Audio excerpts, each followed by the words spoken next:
On entend trop souvent que certaines lectures seraient trop simples, pas assez exigeantes, pas assez profondes, pas assez légitimes.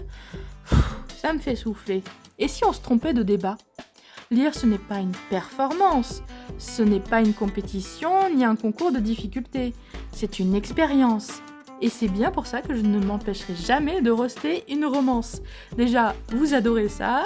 De plus, c'est mon ressenti et mon expérience qui parlent. Et enfin, mon avis personnel ne vous interdit pas d'aimer le dit livre.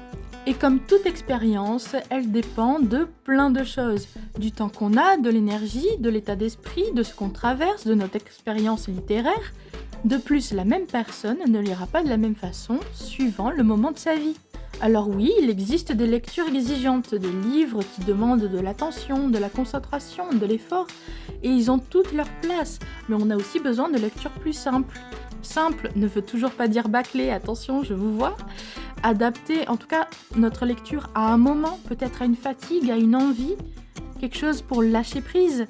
Une lecture facile peut pourtant, elle aussi, faire ressentir une émotion, ouvrir une porte à l'imaginaire, transmettre une idée, éveiller une curiosité ou déclencher une réflexion. Et parfois, c'est largement suffisant. Ce qui compte, ce n'est pas le niveau de difficulté. On s'en fiche. C'est ce que la lecture laisse derrière elle qui est important. Une émotion, une question, ou même un désaccord. Une lecture de plus, même simple, c'est déjà une victoire. Pour vous, pour votre esprit. Parce que lire, c'est vous nourrir. Et parfois, dans des vies déjà bien chargées, ces quelques moments au ralenti, ça compte énormément.